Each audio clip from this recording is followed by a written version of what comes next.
Muy buenas tardes, queridas amigas, queridos amigos. Estamos aquí en una nueva edición de Dos Tercios, un programa que radiografía el proceso constituyente, y hoy día vamos a conversar en una suerte de resumen, en una suerte de raconto de lo que han sido estas 3 semanas de pausa en el proceso eleccionario, que es tan importante para definir lo que va a ser la conformación de la Asamblea Constituyente, pero también importante porque resulta que hay un par de elecciones paralelas, alcaldes y concejales y gobernador regional, y todo eso quedó suspendido en un limbo, ¿cierto? En un portal, como dice mi querido amigo Atricio, y estamos recién saliendo de él y vale la pena entonces volver a retomar esta conversación acerca del estado de ánimo para estas 2 semanas, que es la recta final del proceso eleccionario de la Asamblea Constituyente. ¿Cómo estás, Atricio? ¿Cómo te ha ido? ¿Cómo estás, Alejandro, estimados auditores? Yo muy bien. El país espero que bien también. Muy noticioso estas últimas semanas. Y como tú dices, desde el momento en que se paró la campaña política por un aplazamiento de estas elecciones, de esas tres, cuatro elecciones que van a haber en el mes de mayo, u- corrió mucha agua bajo el puente, como dicen en política, y se transformó precisamente este lío del 10% en un portal, en un antes y un después de lo que fue este proceso constituyente. Como sociedad, Alejandro, estamos protagonizando y viendo cómo ese oasis chileno, proclamado por el mismo presidente Piñera antes del estallido social del 18 de octubre de 2019, en realidad era un espejismo o lo que es peor, un castillo de naipes que se está derrumbando y sumiendo a la derecha política en una profunda crisis a puerta de una elección municipal, de una elección constituyente que pretende nada menos que elaborar una nueva constitución o pacto social, y las elecciones presidenciales, ¿no? Por lo menos son las tres relevantes, y obviamente la de gobernador. Pero yo tengo la anécdota, Alejandro, que viendo por la televisión el minuto a minuto de la votación del Tribunal Constitucional sobre la impugnación del proyecto del retiro del 10% de los fondos de la AFP, me acordé de algo futbolístico, del partido Brasil-Alemania del Mundial del año 2014, cuando Alemania cae derrotado por 7-1 en un día memorable. Fue tanta la humillación y la vergüenza que el staff técnico renunció a las pocas horas de terminado el partido. Pero acá en Chile, Alejandro, esta derrota del gobierno de Piñera ante el Tribunal Constitucional, que es una sumativa o una sumatoria de situaciones que le vienen acompañando desde que inició su gobierno, perdió 7-3, ¿no? En este Tribunal Constitucional. Pero la pregunta es, ¿qué ha provocado esto? ¿Una crisis en el conglomerado de derecha? ¿Una crisis del modelo presidencialista? ¿Un segundo aire de la clase política de centro izquierda que está en el Congreso Nacional? ¿Terminará su mandato constitucional el presidente Piñera? ¿O no pasará nada porque el poder político está en otra parte? Te interrogo a ti porque tú tienes una sapiencia política enorme. ¿Qué No, ha no pasado? ¿Qué ha tanto. provocado esto, Alejandro, en tu percepción? Bueno, hay que decir que eh, desde la instalación de esta discusión sobre la nueva constitución que ha de emerger desde una asamblea constituyente, la propia existencia de la asamblea constituyente va adquiriendo cada vez más fuerza. O sea, lo que estamos viendo en realidad de este escenario político que se licúa rápidamente es efecto de la asamblea constituyente. Aún no están los nombres de las personas que la van a constituir, pero ya se hace sentir y se hace visible su efecto. Y el efecto, básicamente hay que decirlo, implica que pronto todo esto se va a reescribir. Por lo tanto, los afanes de última hora de las administraciones de turno, del parlamento de turno, son afanes inmediatos, porque lo que está de algún modo perfilándose es que una vez que se instale el debate constituyente, el Parlamento va a dejar de ser un escenario de realizaciones y un escenario eh, de propuestas, y esa discusión se va a trasladar sin duda hacia la Asamblea Constituyente. Así que lo que tenemos hoy día es una doble pérdida, diría yo. O sea, efectivamente, en estas 3 semanas ocurrió algo que era impensado. Hace un mes y medio atrás estábamos hablando de que probablemente la derecha en su mejor rendimiento, al ir en una lista unificada, iba o va a conseguir, eso está en duda hoy día, al menos un 43% de la representación en la Asamblea Constituyente. Iba a estar sobre representada. Veíamos que el voto útil como herramienta o recurso era algo muy difícil de lograr porque la inercia hace que las otras listas sigan desunidas, y eso no ha cambiado. Pero sí lo que ha cambiado es esta percepción y esta confianza de la derecha en su desempeño.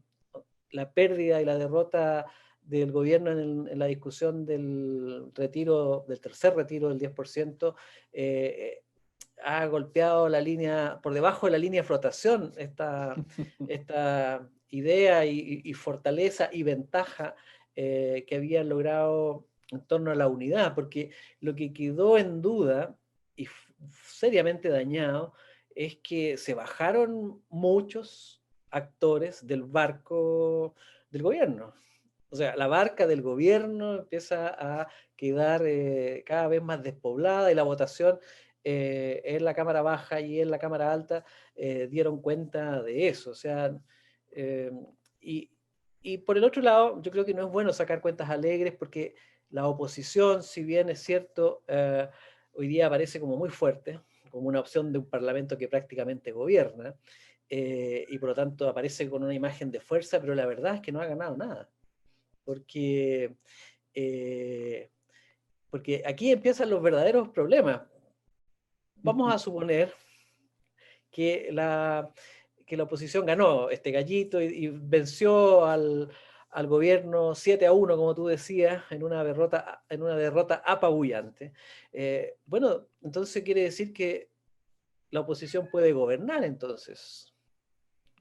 Y por lo tanto, sin quererlo y sin pretenderlo, se echa un saco encima que tal vez no le convenga cargar, que es el saco de proponer soluciones en esta situación tan compleja que vive el país.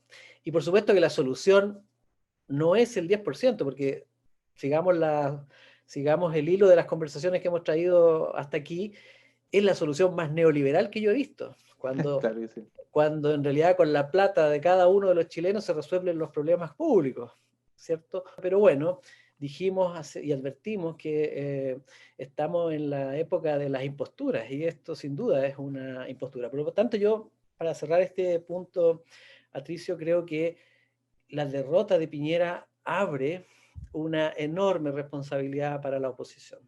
Y la responsabilidad es, bueno, aparte de subvencionar o aparte de apoyar que yo, que tú, que todos ustedes puedan retirar su platita, platita con la que no vas a contar en el futuro, porque ni uno, ni el otro, ni todos los que apoyaron esta moción pueden garantizar que van a poder de algún modo reponer estos fondos en el futuro. O sea, ni siquiera hoy día nos pueden garantizar eh, un sistema de pensiones como la gente, y menos de hablar de reponer nuestros fondos. Así que yo creo que en esta pasada todos perdimos, pero todos salimos ganadores, salvo el gobierno. Y sin duda es el gran perdedor. Yo creo, Alejandro, que hay un tema, bueno, hay muchos temas de análisis, pero yo quiero llevarte al tema de la estrategia política.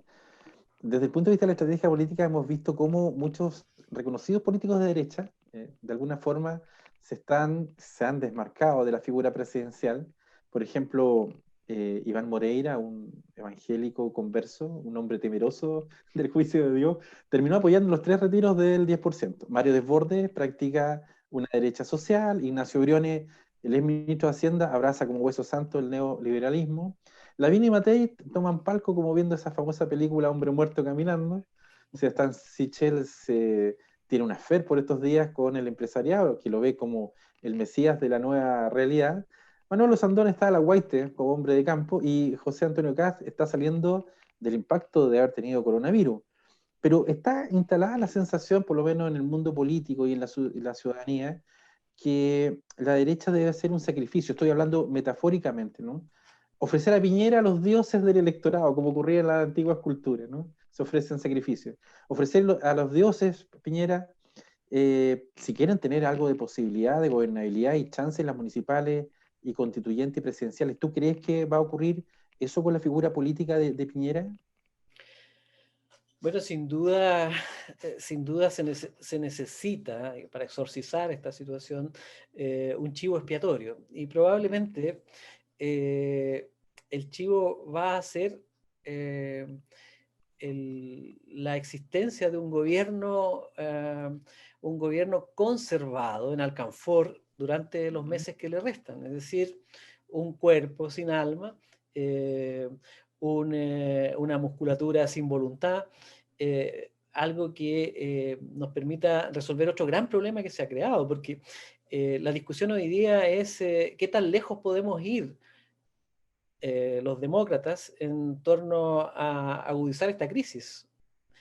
De algún modo, si cae el gobierno Piñera, que es algo que muchos olfatean y muchos disfrutarían que ocurriera, finalmente la que pierde y la que perdería es la democracia. Porque, porque eso de algún modo instala una nueva época que, que sería eventualmente la época en que los presidentes no logran ni siquiera terminar su mandato. Hace una década teníamos la disyuntiva si los presidentes lograban terminar con más o menos de un 35% de popularidad de sus mandatos, que era como la meta a superar, pero hoy día simplemente se abrió el escenario en que no se puede terminar el mandato. Y yo creo que, de hecho, en los días que recién pasaron, los pensadores más responsables de los diferentes partidos políticos hicieron esta conversación y de algún modo se instaló la idea en la oposición de que no se puede, en esto de tener un chivo expiatorio, sacrificar la institucionalidad presidencial. Y por lo tanto probablemente la figura de Piñera sea la figura de un presidente absolutamente aislado, absolutamente solo en la moneda, esperando por el reseteo que inminentemente ha de venir de manos de la Asamblea Constituyente y de la próxima elección presidencial. O sea que finalmente lo que planteaba esta mordaz Pamela Giles en el fondo era que efectivamente el gobierno de Piñera se terminó de facto, de que va a estar decorativamente en la moneda como pintado. Pero yo quiero llevarte a una reflexión un poco más, porque yo quiero aprovechar, digamos, tu expertise política, porque claro, en el primer gobierno de Piñera, que fue el primer gobierno de derecha, además, después de años de dictadura militar de Pinochet, fue un gobierno con problemas normales, incluso las piñericosas que todo el mundo recuerda, daban un tinte de humor al mandatario. Se recuerdan incluso con alegría. Claro, pero en el segundo gobierno, lo que refrenda además que la segunda parte, que está comprobada científicamente, la segunda parte nunca fueron buenas, Piñera se desinfla, ya no hace reír con sus piñericosas, sino que genera reacciones negativas en la sociedad. Pero lo que yo te quiero plantear es lo siguiente. Hemos visto que está de alguna manera cuestionado, tambaleando el modelo presidencialista extremo que nosotros tenemos, y está emergiendo de alguna manera, tú lo mencionaste recién al inicio, como una nueva impronta el poder legislativo, el Parlamento. ¿Crees tú que el modelo presidencialista, digamos, como ha funcionado hasta el momento en Chile a lo largo de toda la historia del siglo XXI,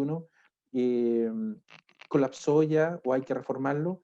¿Y tú ves viabilidad al modelo parlamentarista después de todo lo que nosotros conocemos de la historia parlamentaria acá en nuestro país, sobre todo del siglo XIX? ¿Cómo vislumbras tú del modelo a seguir a futuro a partir de esta crisis política que ha generado el gobierno de Piñera? Bueno, estamos en una encrucijada porque lo que definitivamente ocurre, estimado Patricio, es que efectivamente el modelo presidencialista que veíamos las semanas anteriores es más bien un remedio de la época colonial, de la organización realista de la sociedad, en términos que había un rey, una figura máxima, un virrey, un gobernador, esta estructura autoritaria propia de las élites y de las élites excelentes, evidentemente se acaba. Y se acaba no porque en sí mismo no sea eficiente, sino que se acaba porque el país se modernizó. O sea, la vida en Chile no transcurre ni ocurre necesariamente por estar nosotros vinculados a una de estas élites. Como decían los vecinos, y lo comenzaron a decir hace mucho tiempo, unos 15 años atrás, yo el día lunes después de la elección me tengo que ir a trabajar igual, la vida no va a cambiar para mí demasiado y me las arreglaré como pueda. Entonces, pero esa autonomía de las personas, ese momento en que la persona no compromete su subjetividad, para decirlo en palabras más simples, sus lealtades son de 8 a 16 horas, de 8 a 18 horas en el mundo laboral, pero el resto del tiempo es mío y yo lo administro como quiero y creo, sueño y, y aspiro a lo que quiera en ese tiempo. Es decir, los chilenos con la modernización empezamos a ser dueños de nuestra subjetividad y eso es la modernización y por lo tanto el modelo presidencial de este buen rey democrático que va a resolver las cosas por nosotros, de verdad que está un poquito obsoleto, pero, y aquí viene la mala noticia, la buena noticia es que nos modernizamos consiguiendo una cierta independencia individual, que cada día se acentúa más y la pelea es por ser cada vez más independiente en ese sentido, más libre, ¿cierto? Bueno, pero convivimos en sociedad y eso significa ciertos contratos sociales. Y ese contrato social en nuestro caso implica tener una representación y el Parlamento, tal como se ha comportado en el último periodo, las últimas décadas, diría yo, no es un dichado de confianza en términos de que esa representatividad sea sabia y sea próspera en sí mismo. Entonces, ok, constatamos el término de un modelo presidencialista que se agota por el cambio cultural, por el cambio generacional, pero los sucedáneos son complejos de elegir porque finalmente no han demostrado ni en el pasado ni en el presente, salvo en los países más desarrollados, pero que tienen otra, ya lo vimos, otra tradición cultural. No porque los 17 o las 16 economías más desarrolladas del mundo tengan regímenes parlamentarios, significa que para nosotros eso es lo mejor. Recuerden que nosotros estamos llenos de caudillos que se disfrazan de abuela de todos los chilenos, de el padre de todos los chilenos, del amigo de todos los chilenos, del compañero de todos los chilenos. Estamos llenos de caudillos, entonces el escenario es está abierto y sin duda va a ser una discusión central en en la Asamblea Constituyente, o debería serlo, si es que elegimos representantes serios. Digamos. Alejandro, lo que yo te quiero consultar en el fondo es, cuando todo marcha bien en política, la derecha forma una coalición, como la que la llevó a gobernar a Piñera hace unos años atrás, pero cuando todo este mundo se desmorona, todo ese orden que es algo propio de la derecha, por lo menos en su ADN, ¿existe una derecha o varias derechas en Chile a partir de estos últimos acontecimientos que ha generado su propio gobierno? ¿Se atomizó esta derecha política? ¿Es posible ahora empezar a definir qué tipos de derechas hay en Chile y si van a ser conciliables a puerta de este proceso electoral de 2 o 3 semanas más? No, yo no sé, no sería tan radical en esa apreciación porque lo que sí sabemos es que existen 20 izquierdas en Chile. Eso en eso Está documentado incluso. está documentado y los actores han sido contumaces en demostrar que están separados. Y esta idea de que se unieron para hacerle la vida a cuadritos al presidente es solo un espejismo. La pelota estaba dando bote y había que solo chutearla. Entonces tampoco refleja ningún cambio a este otro lado. Yo creo que la derecha se va a mantener unida. Eh, precisamente porque se siente amenazada. Precisamente porque siente que su, un espacio de cierta conformidad, de poder lograr que no exista una mayoría de 2/3 en la Asamblea Constituyente, hoy día sí se resquebrajó. Y por lo tanto, lo que hay que tener presente, estimado Patricio, es que la derecha es un sector de voto duro. Entonces, lo que, lo que debe ocurrir es que aparezcan ciudadanos de derecha que planteen más o menos la siguiente fórmula o formulación. Aún tenemos patria ciudadano, esa es la fórmula. Por supuesto que ya sabemos de dónde viene. Esto viene de un antiguo pipiolo que muy querido por mí, ¿es cierto? Aún tenemos patria ciudadana. Pero bueno, esa es la situación de la derecha, en el sentido de que necesita hacer un llamado al orden y a no perder la calma. Y yo creo que en eso se van a alinear o a cuadrar, como sea más cómodo, y no se van a fraccionar. A propósito de tu pregunta, pero sí,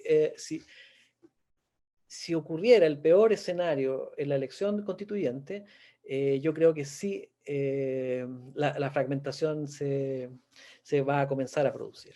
O sea, eso, bueno, conversábamos antes del programa, una palabra muy bonita que por estos días se utiliza mucho, sobre todo en crisis emocionales, que es el tema de la resiliencia, o la entereza, o esa capacidad que tenemos las personas de poder adaptarnos a situaciones adversas y lograr resultados positivos.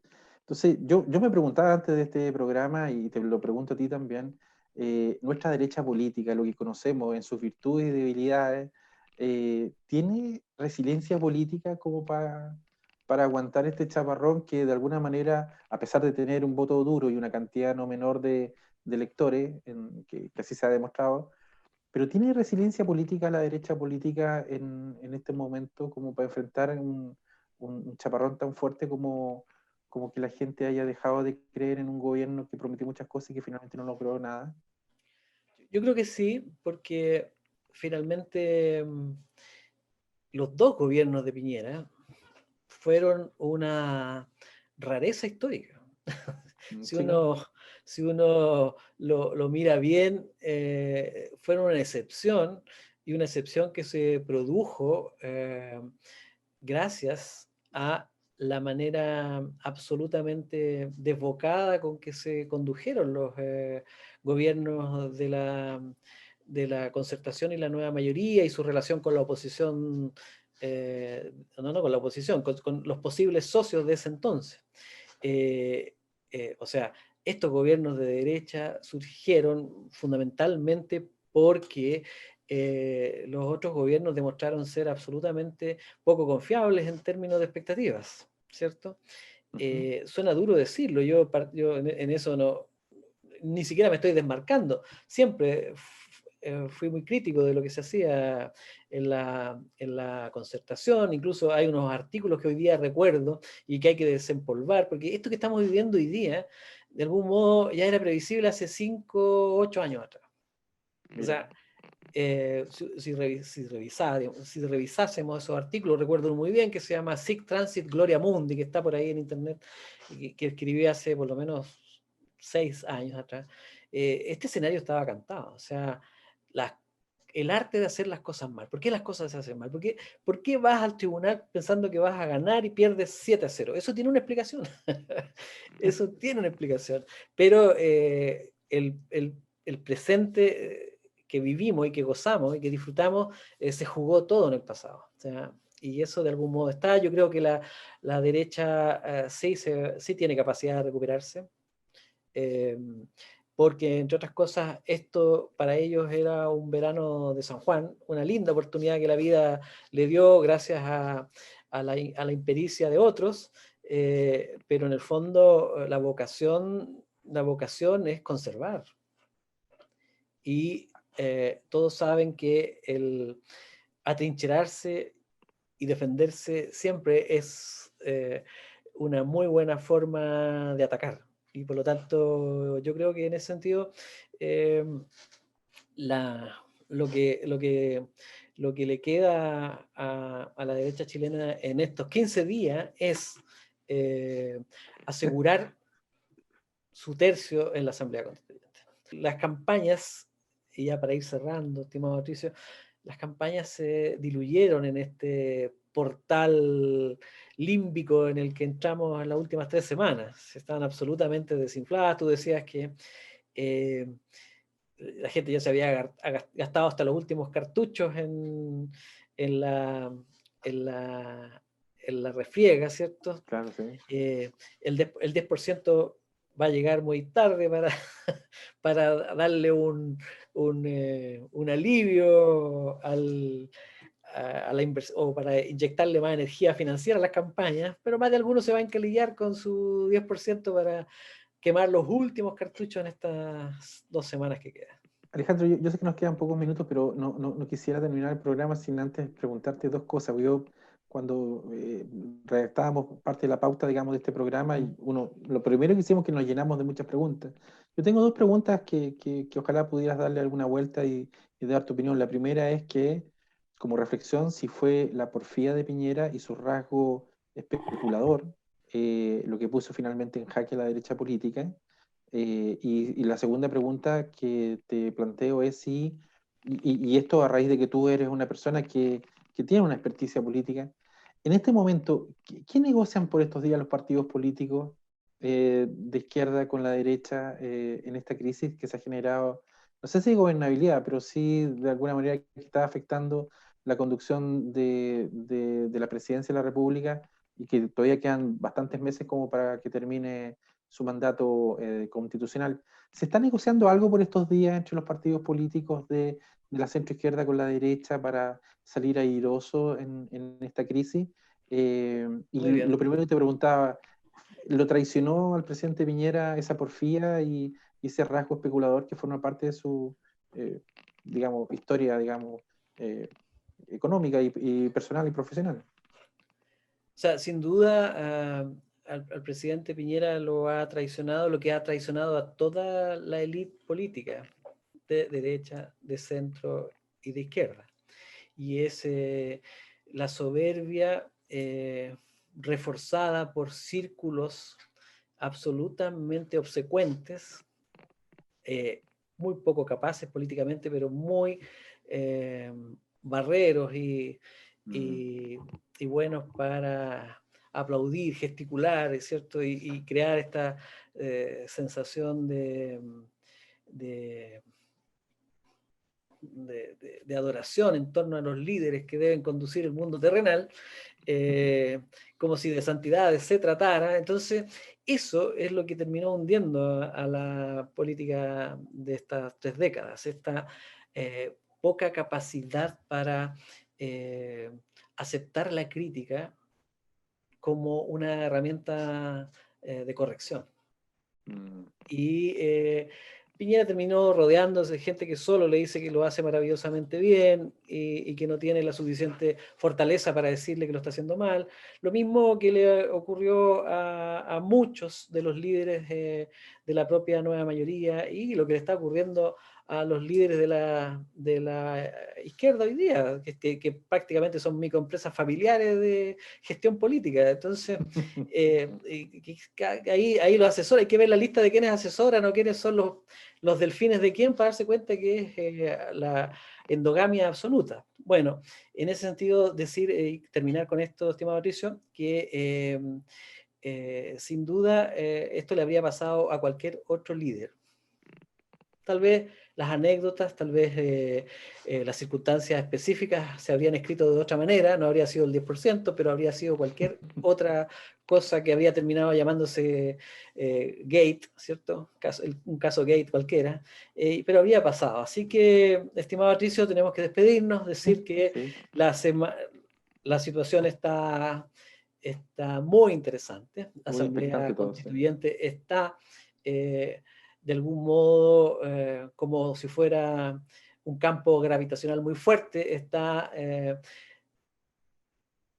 levantando, o más bien disolviendo el piso de todo lo que está a su alrededor. Así que a mantenerse tranquilos que pronto vamos a tener el primer desenlace de este proceso. Que estén muy Aún bien. tenemos patria ciudadana, como dice. Gracias, Atricio. Nos vemos la próxima semana. Nos vemos la próxima semana. Que esté muy bien.